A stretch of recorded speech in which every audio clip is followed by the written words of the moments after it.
Hey, what's up, guys? It's your boy Brahat Magani back with some more Choices That Matter. And the sun went out, and when we last left off, we were finally going to space. I think Sharon and Etienne are both dead already. So, yeah. I don't think there's any way to save them if you go to Russia. Scoot motioned for me to follow him, and we floated out the doorway. I was careful to watch how he moved and where he placed his hands to copy him. But yeah, in the last episode, we went to space, so yeah. Sea legs, he had called it, felt more like I had no legs. We passed Bean and Noodle in a long hall. I couldn't tell which way was up anymore, but it didn't seem to bother either of them. Noodle smiled at me. Bean did nothing. How long have you three known each other? I asked once Scoot and I were out of earshot. We're out of earshot. He looked back at me as if he'd forgotten I was there. Bean and Noodle trained together, he shrugged, so they've known each other since they started the space program. I was picked with them to get the mission ready. And you're fourth, the one that's no longer with us? She was one of mine, he grunted, his voice hoarse now.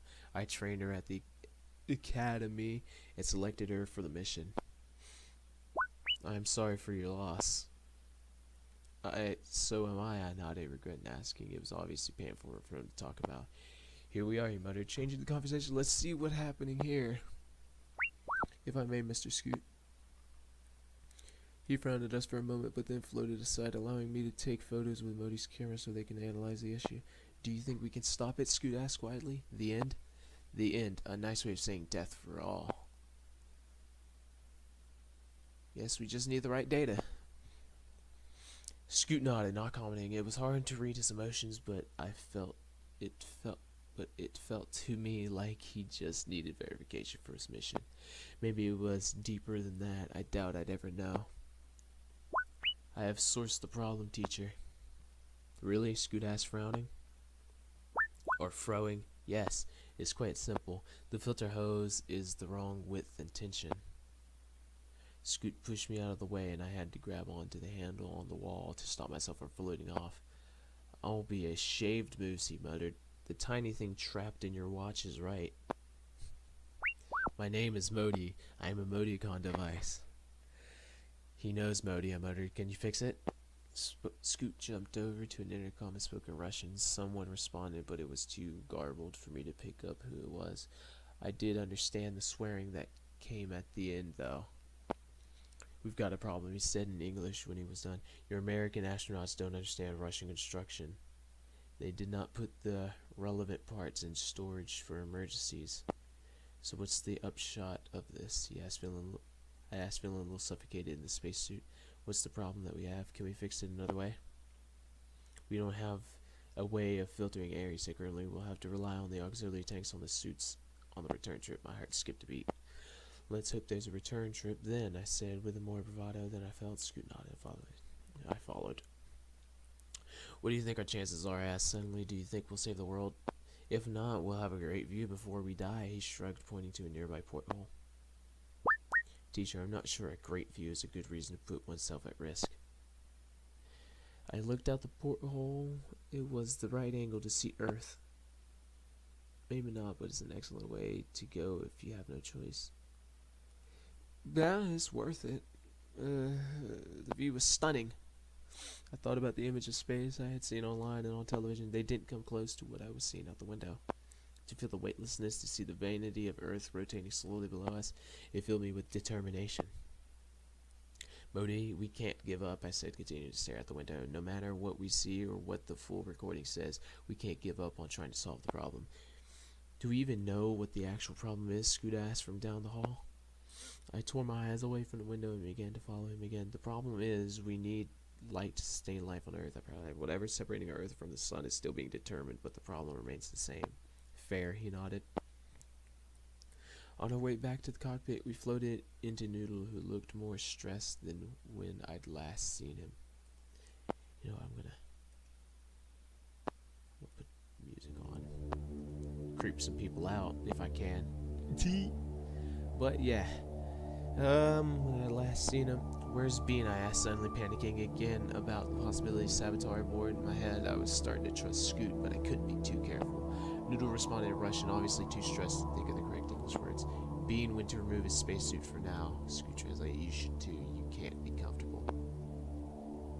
I wasn't, but I was left comfortable about leaving any of the astronauts alone. I had to figure out who I trusted the least. Scoot returned to the helm. Was it a helm in a spacecraft? I mentally filled it away to ask Modi later. Scoot could actually be the bad guy. He might be trying to get close to me so that he can sabotage everything, and since I don't know anything, I should not trust anybody. For now, I had to make a decision.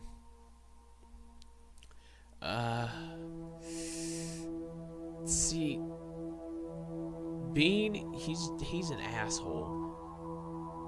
Noodle, I have not heard him talk that much. I don't trust Noodle right now. Resisting the temptation to get out of the large spacesuit, I drifted over and watched Noodle fiddling with the wires in the panel. What are you doing? I asked in what I hoped was a casual way.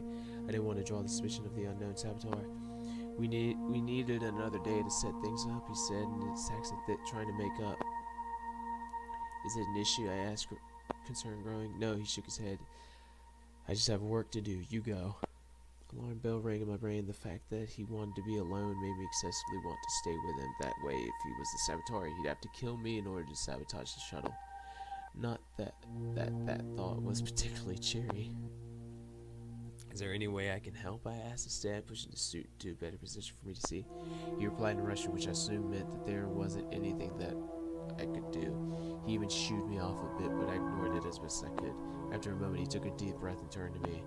English not my strong point, he tried to explain, but I want to do a good job. This is my first mission. I don't want it to be last.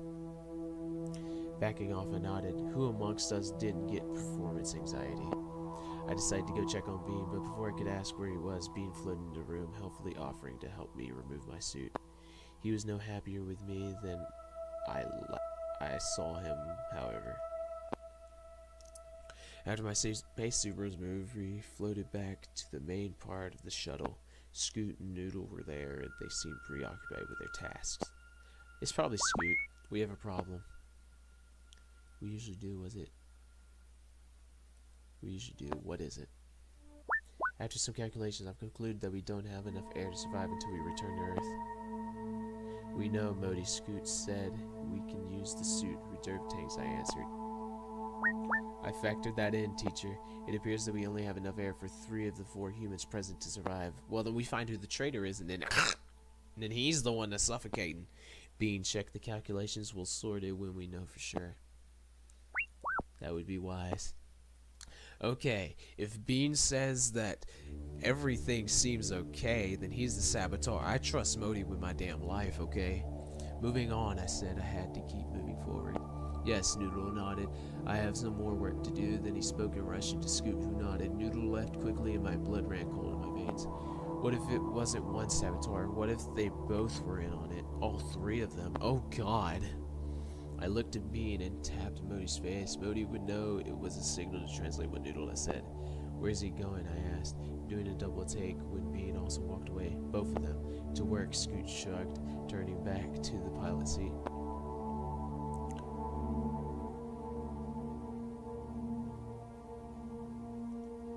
What do you say quietly now? Mr. Noodle thanked Mr. Scoot for the information he'd been given. Apart from using the Russian names, that was all, teacher. I frowned. Not much information there. Scoot strapped himself down to his chair and I floated awkwardly, waiting for something to happen. Scoot ignored me. After a moment, I pulled myself into my chair and strapped in. When I was sure I was secured, I pulled up Modi's settings. Can I help you with anything? No, I'm just trying to see if I can boost your signal to communicate with the ground. Teacher is quite capable. Yes, I am, I replied before frowning. You phrased that rather oddly, Modi. Modi was silent for a moment. Modi? Madam, teacher and I are simply trying to help. What? Madam? Madam, I asked, startled. Modi had never called anyone madam before. Modi, who are you talking to? I received no answer. What? What? Alarm bell started ringing on the control panel and I sat up straight. The seat belt, the only thing stopping me from floating to the ceiling. Scoot, what's happening? Scoot, what is happening? Scoot gave me a frustrated look and didn't answer. He propelled himself around the main cabinet, checking switches and reading screens. "We've got a leak in pressure," he yelled to me over the alarm. He double-checked the readouts. "Down in sleeping quarters." My heart jumped. "Who's down there right now?" I asked.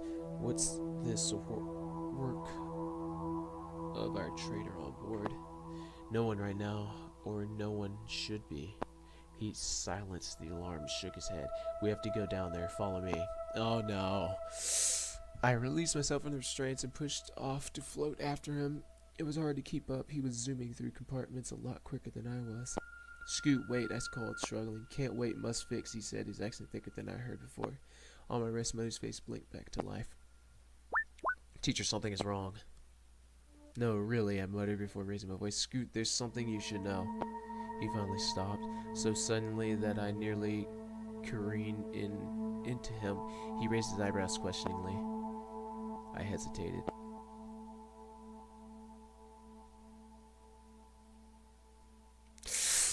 Oh, do we trust him? Do we trust Scoot? Okay, I'm going to trust Scoot for right now. Scoot didn't even flinch at the information, just gave me a hard stare. "What evidence do you have of this?" he asked, not twitching a muscle. My heart squeezed in my chest. Did I make a terrible mistake? I was slipped a note before getting on the shuttle. I said there was no going back now. I was hoping that by now I could contact the ground and get an explanation. "I'm still having troubles with communications. I will inform you if this changes." Oh god, Scoot was still for a very long time. Then he slowly raised his hand and rubbed his eyes. "We were all angry when we lost. When we became 3, he said, seeming older than he was, "but none of us would do this. We're here to help. I wish I could give you more, but I can't ignore this," I said carefully. It was always possible that Scoot was just a really great actor. "I trust my team on the ground." He nodded. "I understand that, but I trust my team here." "Fuck you, Scoot." We were at an impasse. "Can I trust you, Scoot?" "I hope so," he said, "but I guess that'll be seen, won't it?" I nodded aside. He wasn't wrong. He turned and continued the way we were going, and I followed after him. The alarm turned off before we reached our destination, and we looked at each other. "Problem fixed?" I asked, and he simply nodded. We reached the sleeping quarters. Bean and Noodle were already there, and Noodle was sweating and concerned, while Bean just appeared to be angry. "What happened?" Scoot demanded. Noodle started answering in Russian, but Scoot cut him off, pointing to me. I felt appreciation as Noodle started again in English. "Don't know," he said, shaking his head. "We just fixed it when you arrived." "You were together?" Scoot asked, raising an eyebrow. "I gave you separate assignments. I bumped into Noodle after I heard the alarm, and we made our way here together," Bean explained. "We were surprised it took you so long." There was a note of accusation in Bean's voice, and I looked at Scoot. This was his ship, and I didn't want to overstep my mark. He, however, seemed unaffected. Maybe Bean was always in a bad mood. "It won't be long until we need to start the moon landing procedure," he said instead. "I want you two to stay together. I can't risk anything injuring one of you." Bean immediately started arguing in Russian, but Scoot simply floated away. After a moment of hesitation, I followed, neither of us speaking until we got back to the cockpit. "Thank you," I said sincerely. "Unless they're both in on it, there's minimal damages they can do together." "Don't thank me," he said. "I didn't do it for you."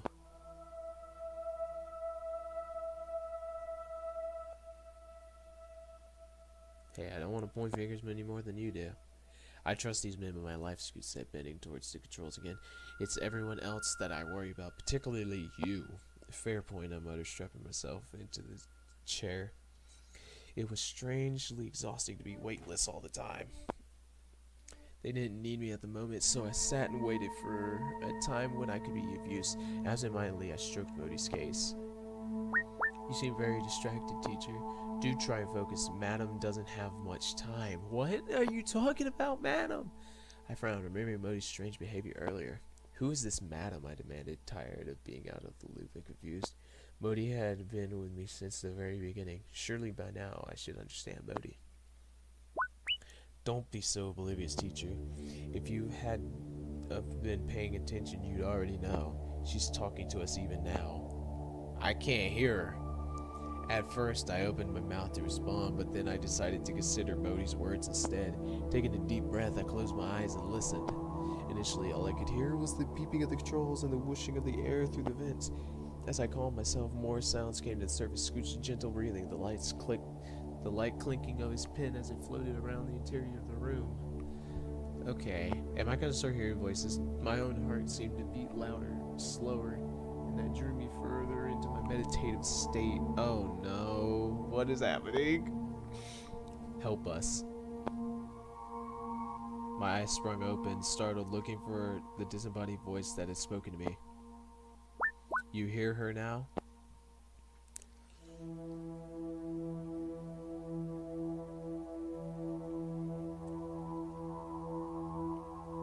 Yes, but it sounded like it, barely human. Modi seemed pleased with my answer, almost as if Modi had become the teacher and I the student. More like many voices as one teacher, it's more than hearing, it's understanding. Unsettled, I shifted in my seat and didn't say a word. I wasn't sure if I was ready to understand. American, time to be useful, Scoot called over to me. Before this, he'd almost completely ignored me, not even looking in my direction as I spoke to Modi. I had noticed that each of the cosmonauts had their own Modicon, but had never seen any of them use it. Scoot had me take the co-pilot seat and convey the contents of the display to him so he could adjust the controls on the other side. When I was done with the first display, I paused. Why don't you guys use your Modicons for stuff like this? I asked, suddenly curious. Scoot shrugged. But isn't it an easy way to remove human error? I continued, not letting it go. If we rely on machines to do too much of our work, we become complicit, he grunted. I'd rather use my own arms and legs. I don't understand, I admitted, blinking. He looked over to me. Modicons are useful, but they can't replace human instinct. I'm actually quite quicker than thinking, Mr. Scoot. I am also very special. Scoot grunted again. Always knew you were special, Modi. Modi, you were manufactured on your life. You're only special because I taught you. I always knew you were special, Modi. I think you're also a very special teacher. Okay. It might have been my imagination, but Modi sounded condescending. Scoot laughed under his breath. A moment later, both Bean and Noodle returned to the cockpit, and I returned to my chair. Noodle floated over to me and started directing me step by step to prepare for the moon landing. He said they'd given me the easiest and least harmful job of all, so if I screwed up, it wouldn't be horrible. It's just landing gear, Bean told me after a few seconds of Noodle trying to find the right English words. Even you can't screw that up.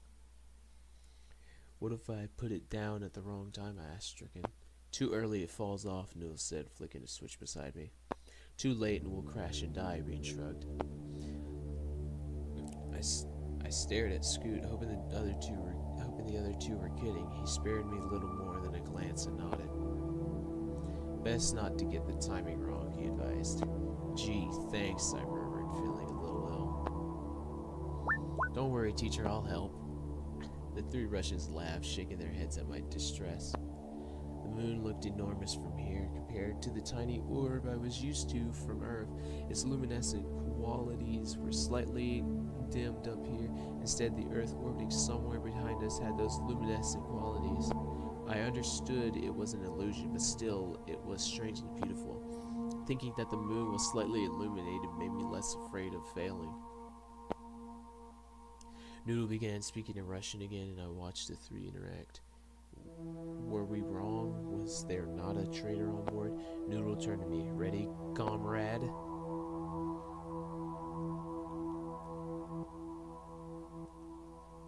Sure, born ready. I braced myself again, running over in my mind what Noodle had told me to do. There were 5 switches. The left 2 had been turned on at the same time and before the others. The one on the very right was to be switched next. Okay, do I have to memorize this? The left 2 had to be turned on at the same time and before the others. Okay, left 2.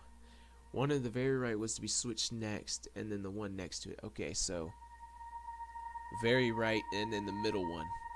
Okay, the middle switch wasn't to be touched at all because it was only for emergencies. Okay, don't touch the middle switch, just touch the 2 ones that are right. The far right and then the one that's close to the right one. The shuttle started to rattle in what I hoped was a normal landing procedure. I saw Bean start to stiffen up again, the fear of falling taking over him again. I looked back at the switches and ran the instructions through my head again. First, left 2 at the same time. Far right, then 1 next to it. Don't touch the center one. It was important that I memorized it all. Now American, Scoot yelled. Same time, they said same time. The flight smoothed out, but the ground seemed to be approaching too fast for my liking. The 3 of the men all bent over the controls and shouted to each other in Russian. Was I meant to be flipping the second set of switches? You ready for the second step, teacher? No, not yet. I stared at the switches, waiting for the next order. This time Noodle gave it, yelling at me in Russian. I hesitated, worried he wasn't saying what I thought he was. Now, teacher. Alright, far right. No! Flip the switch on the far right and then the one next to it, bro. Come on, bro! Noodle whooped with joy, congratulating me on achieving something supremely simple. Not that he used those words. You did very well, teacher. Oh! Don't patronize me, I grunted, but I too had to smile on my face. Hopefully, this was just the first instance of things going very right for us. They gave me a few more orders and I compiled, but they weren't time sensitive. I sensed that the hard part was over. Scoot at least was comfortable enough to crack a smile. An intense sensation of vertigo overtook me and I cringed, closing my eyes. Keep them open, Bean said, noting not having visual awareness will just make it worse. I ignored him not because I didn't believe it, but because I didn't think I could open my eyes myself. The feeling worsened, and I vomited before promptly passing out. What? I woke to Scoot checking my vitals. We made it? I winced. He nodded. Yeah, we made it. Come on, suit up. Noodle's staying with the ship while you, Bean, and I take a walk. Don't! Noodle! I bet it's Noodle. Stepping down onto not Earth was an indescribable feeling. The first 15 minutes were simply spent in me walking between Bean and Scoot, learning how to walk in the low atmosphere. Alright, let's move, Bean said over the radio.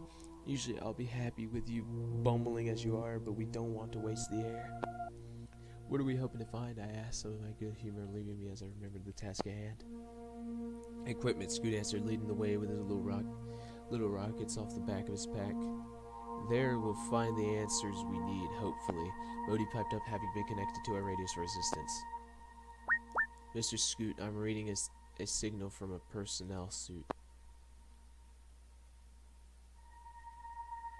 Is it Luca? Because I don't think Luca made it out of space, honestly. I don't think he made it out. It might be Luca oh god, I forgot his name. Parmisio or something like that. We can walk there from here. We bounced along the rocky structure of the moon, me falling behind like a particularly stupid duckling. I knew that if I lost these two, I'd be worse than dead. Scoot, I said, overly aware of Bean also listening. You don't think that Noodle, you know? No, he responded to my unfinished question. Bean looked at us both curiously, but said nothing. If Scoot was as honorable as he seemed, either Bean was the traitor or we'd left him alone back in the shuttle. Or it's Scoot. I'm sorry, I vomited, I said, straining for conversation. The emptiness and complete silence of space was unnerving me. Scoot and Bean didn't respond, pressing forward. Madam, I can see you now, yes. Who's he calling Madam? Bean grunted. I shook my head. Modi's been acting up. Ignore it, I sighed. You're right, teacher. I am? The view is worth it. As a unit, the 3 of us turned simultaneously and looked at Earth. It was rotating slowly in the moon sky. The AI isn't wrong, Bean muttered, glancing over. What a beautiful place to die. Do not jinx this, Modigon. I'm going home. You misunderstand me, teacher. Move, Scoot called over the radio, and I turned to see that he was walking ahead. I see something. Wreckage, I asked, keen to get what we needed, and they go home. No one answered, but soon I saw why. As we made it over to small crest, not too far away was a little rock outcrop with general debris scattered around. I could clearly see, as far away as I was, that one of the debris pieces was an astronaut's helmet. Oh no. None of us spoke another word until we reached the little camp that Luca Parmigiano, the Italian astronaut, had made. The spacesuit was in pieces, with the exception of the neatly arranged gloves. The rest of the spacesuit looked like it had been pulled apart in a hurry. There was no body. You understand? She's floating right now. This is a karma compass, everybody. Okay. That tells you street shit and real shit. It's like one of them sensors that tell you if there are aliens crawling in the ceiling and they are getting closer and you freaking the hell out because you are like, this alien gonna drop through this ceiling tile and whoop some ass. Right, Cheryl? That damn alien gonna come through that ceiling and whoop some human ass.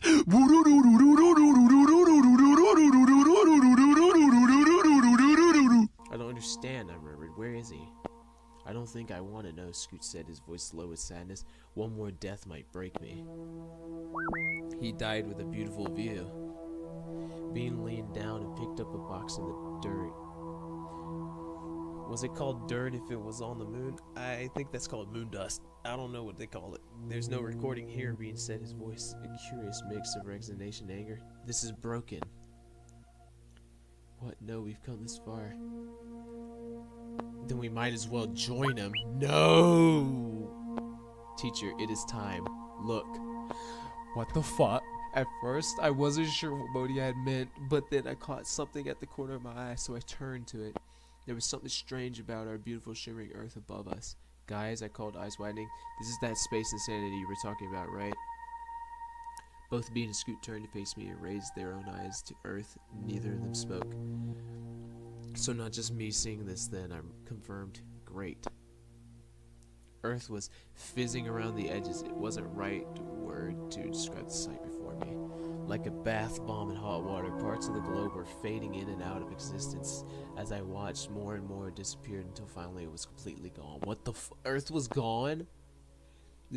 That isn't good, Scoot murmured. No kidding, I replied, still staring at the space where Earth used to be. Our world just up and decided not to exist. Not what I was referring to, Scoot grunted. I turned to face him. He shook his head gravely. If this moon is no longer orbiting Earth, then we might be flying into an unknown trajectory, which will be a problem if Earth returns.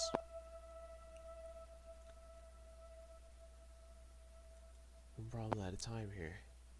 You're both insane, Bean screeched, terror making his eyes wide. Totally insane. The Earth just...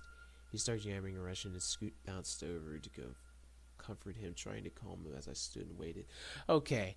I'm gonna have to definitely make this into the next video, so I'm gonna see you guys in the next video, and bye.